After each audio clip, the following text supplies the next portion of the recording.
Mwana ukua Mwafrika. Je, ni kweli General Michael Langley amefukuzwa kazi? Basi hii ni taarifa ambayo nimeiona baadhi ya watu wamejaribu kuiongea kwenye mitandao ya kijamii, na watu wengi wakawa wamefurahia kusema basi hiyo ni sawa kabisa. Lakini sisi kwa sababu hapa tumejikita kutoa habari za ukweli na habari za uhakika, ni kwamba General Michael Langley hajafukuzwa kazi, kwa sababu ni general wa nyota 4 ambaye tuliona juzi hapa wakati anashutumu kwenye Senate ya Marekani, wakati wanamuuliza akasema kuwa nadhani Ibrahim Traore anatakiwa akamatwe haraka kwa sababu anatumia dhahabu kulinda utawala wake wa junta badala ya dhahabu hii kuwanufaisha wananchi, jambo lililopelekea hasira kubwa sana kwa Waafrika wengi. Na ndio maana unaona Afrika tarehe 30 mwezi wa 4 Afrika ikawa imeandamana yote, kuanzia Burkina Faso mpaka Addis Ababa, kuanzia Nairobi nenda mpaka Bamako Senegal, nenda mpaka huko Niger, lakini nenda mpaka Afrika Kusini. Lakini sio hapa tu, na nje pia ya Afrika kama vile London, diasporas na wao pia waliandamana. Ukienda Marekani watu waliandamana, huko Caribbean pia watu waliandamana, huko Vancouver pia watu waliandamana kwa ajili ya kupinga kauli hiyo ya General Michael Langley. Kwa hiyo ndio huyu sasa ambaye baadhi ya watu wanasema kuwa amefukuzwa kazi, basi Waafrika wakawa wanashangilia, lakini ukweli ni kuwa hajafukuzwa na hawawezi wakamfukuza kazi, kwa sababu huyu bwana amekuwa ni potential sana kwao, hasa wakati huu, wakati ambapo mataifa ya Afrika yanahamia upande wa mashariki na kuachana na upande huu wa magharibi, haya mataifa ya magharibi. Kwa hiyo kwenye huu wakati ndio wakati ambapo General Michael Langley wanamuhitaji sana hawa wa Marekani, kwa sababu kumbuka ni mtu mweusi mwenzetu ambaye wanamtumia kutuumiza weusi wenzake, huyu General Michael Langley.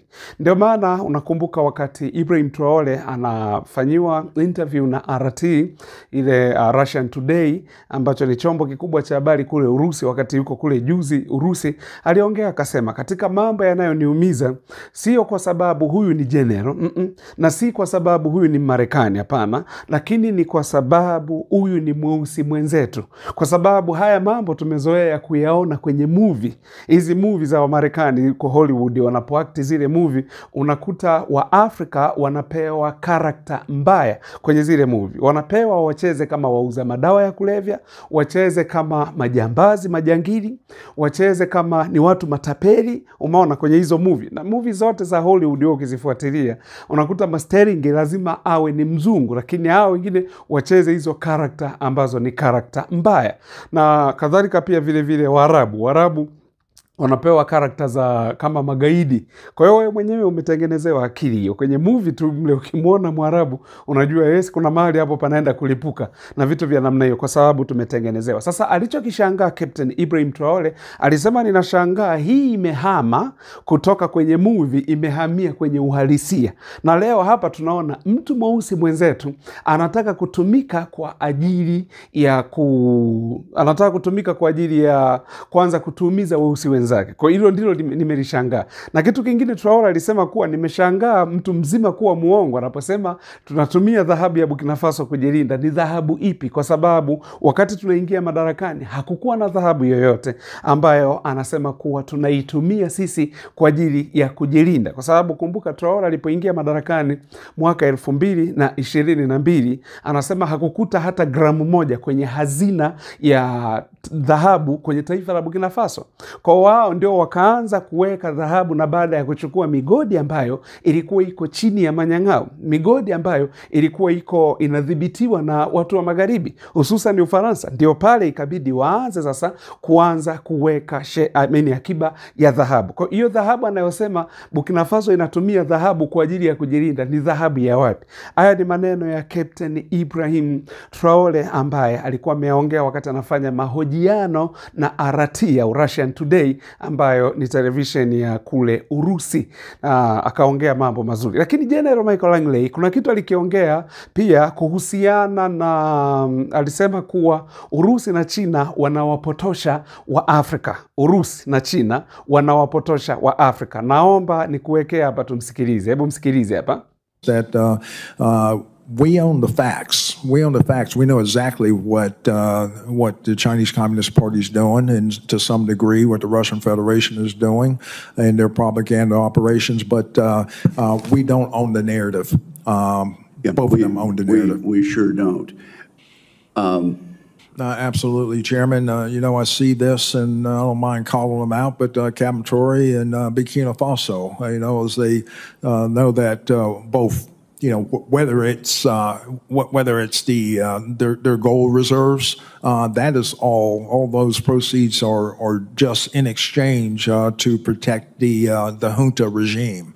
There's a number of examples across. Even in Sudan, what's going on with the Rapid Support Force. Well, umemsikia vizuri kuwa chama cha CCP China Chinese Community Party, ndo kifupi cha yani kirefu cha CCP, lakini pia na Urusi pia vile vile Russian Federation.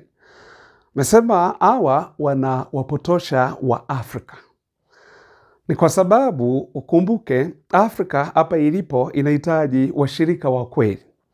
Na ukiangalia ukweli ambao uliopo nyuma ya, kwa sababu kumbuka hawa ni wazee wa propaganda, na kwa propaganda walimuua Colonel Muammar Gaddafi 2011. Kwa propaganda waliweza kumuua Saddam Hussein, wakaipiga chini Iraq. Kwa propaganda wakaweza kusababisha maafa makubwa, watu zaidi ya 800,000 wakafa 2001 ndani ya Afghanistan. Kilichokuwa kimeanza ni vyombo vya habari, kwa sababu wenzetu hao wanatumia vyombo vya habari kupropagate mambo ambayo yatakuwa yanawafeva wao kwa upande wao. Sasa na kwa bahati mbaya sana wanatumia kitabu cha zamani sana kusimulia hadithi watu wakubwa. Yani unajua zamani tukiwa watoto wadogo tulikuwa tunaambiwa huyu Kobe wakati wameitana ndege waende huko angani, waende wakafanye kikao, Kobe naye akawa ni mbea, akataka aende huko naye aende akafanya nao kikao, kwa akajiwekea mabawa na gundi. Sasa unakaa unajiuliza, sasa tulipokuwa tukaanza kujiuliza, hata mimi mwenyewe hapa nikiwekewa mabawa hapa na gundi bado siwezi kupaa, kwa sababu kupaa kwa ndege hiyo iko built in ndani yake, sio Kobe. Sasa Kobe yeye hajaumbwa kupaa, hata wewe binadamu hujaumbiwa kupaa, wakupake gundi hivi alafu wakuwekee mabawa upae.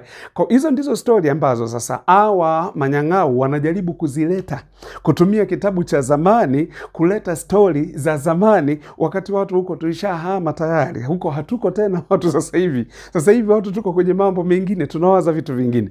Kwa hiyo huyu general sasa, kabla hajaongea, kwa sababu ilikuwa ni kwenye Senate hapa, kabla hajaongea hii kusema kuwa Ibrahim Traore anatumia dhahabu, alianza kwanza kusema Urusi na China wanawapotosha wa Afrika. Sasa upotoshwaji hii kutumanipulate, yani tuko manipulated na Russia and China. Tumekuwa manipulated kwa namna gani? Ni kwa sababu wanajua Urusi na China hawa ndio washirika wa kweli ambao mkiamua kufanya kazi kweli mnafanya kazi. Maana hawa sio propaganda, na hawa pia upande mwingine achana sana na China. Mchina sipendi kumuongelea sana, lakini hususan ni Mrusi sio mnyonyaji. Umeona? China mwenyewe akija, mnakuja mnakubaliana, bwana mimi ninakukopesha hizi fedha trilioni 10 hizi dola za Kimarekani, au bilioni 1 tuseme dola za Kimarekani, na kukopesha ndani ya miaka 10 huo umenilipa pesa zangu. Na usiponilipa tuwekeane, utanipa nini? Bwana mimi bondi kwa mkopo huu ninaweka migodi hii hapa, sawa? Anakuacha miaka 10 ikiisha haujalipa, anakuja kuchukua migodi yako. Maana yeye anaga kulemba. Hiyo ndio bara. Sasa shida, pesa zinazokopeshwa huku kwenye mataifa ya Afrika kuna rushwa. Ndio tatizo. Lakini Mchina sio mbaya. Mchina yeye amenyooka. Kwa sababu yeye anachokitaka, nimekupa pesa, fanya nini? Kumbuka Mchina pia anapojenga barabara, anapojenga madaraja makubwa, anapojenga miji huko Afrika, ni kwa sababu ya soko lake. Kwa sababu pia soko lipo huku Afrika, ingawa sio sana kama Ulaya na Marekani. Kwa sababu soko kubwa la Mchina liko Ulaya na Marekani. Lakini huku Afrika pia kuna soko, na yeye Mchina huwa anakutengenezea kitu kutokana na fedha ulionayo. Ndio maana unakuta kuna simu inauzwa milioni 3, lakini wakati huo unapata smartphone inauzwa 2.5. Sasa unajiuliza nini? Lakini ubora kidogo unakuwa umepishana. Kwa iko hivyo. Kwa hawa watu wa magharibi wamekuwa wakiweka Afrika kwenye minyororo ya mikopo, minyororo ya madeni. Na hii minyororo ya madeni ndio inayowapa wao kulidhibiti au kucontrol rasilimali za Afrika, kwa sababu tunakudai. Na ndio maana unaona wakikaa kule wanapanga na kukuambia ni nini unachotakiwa kukifanya na ni nini usikifanye. Yani ile tunaita external interference, ambayo ndani sasa mnakuwa mnaingiliwa. Kwa hiyo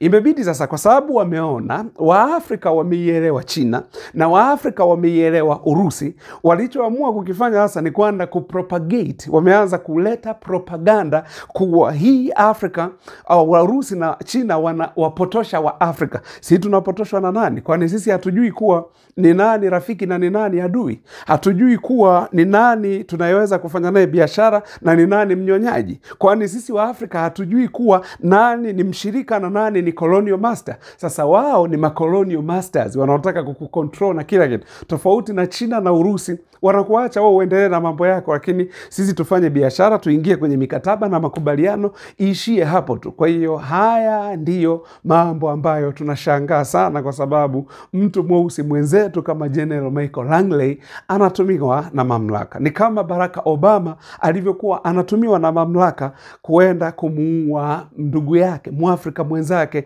Colonel Muammar Gaddafi. Yale anataka kujirudia tena kwa General Michael Langley. Asanteni sana wanaokuwa Mwafrika, tuendelee kuwa pamoja hapa.